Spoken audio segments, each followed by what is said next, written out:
Hello and welcome. My name is Nicholas and this is Literally Graphic.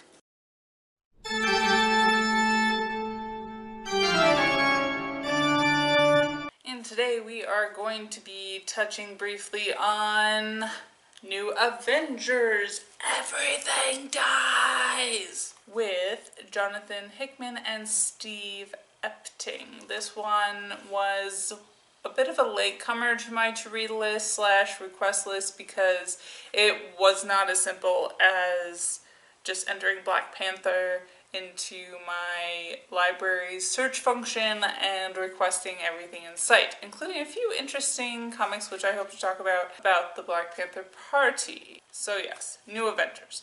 I actually had to go to other websites and figure out what other things that Black Panther showed up in. But really, flipping through it, what to say?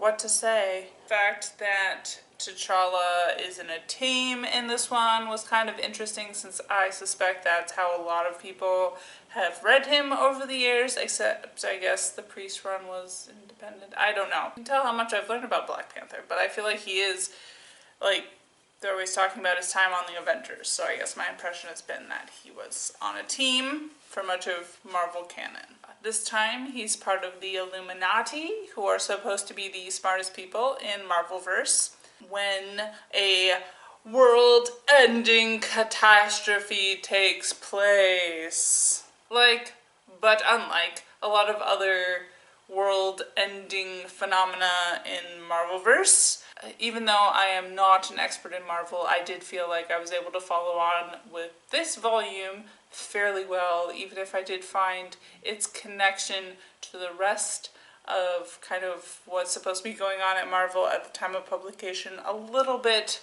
less clear. Thankfully, this doesn't really bug me that much, so I was able to just enjoy, I guess, this book. A very particular kind of book for a very particular kind of audience.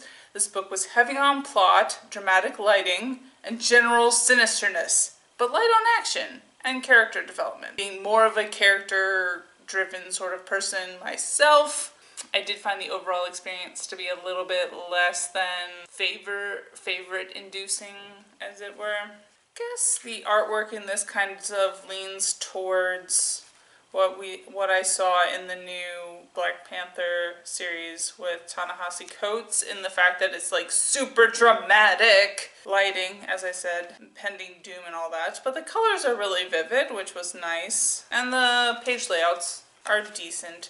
It's certainly kind of in the ballpark of things that make me not like superhero comics as much, but it's at least done with skill, and obviously the artist actually had enough time to create a quality product, which you can't necessarily say about all Marvel comics, which some of them can get very, very rushed.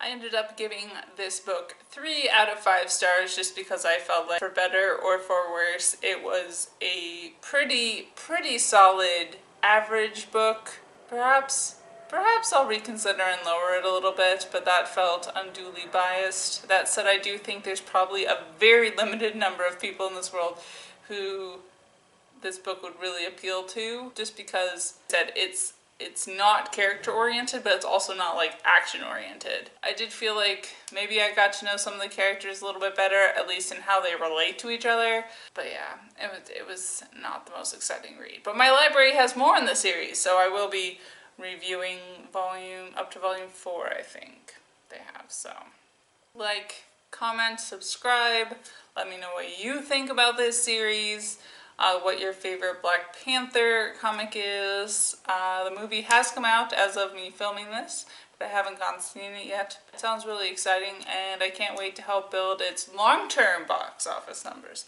That's what I'm telling myself. I'm helping build the long-term box office numbers.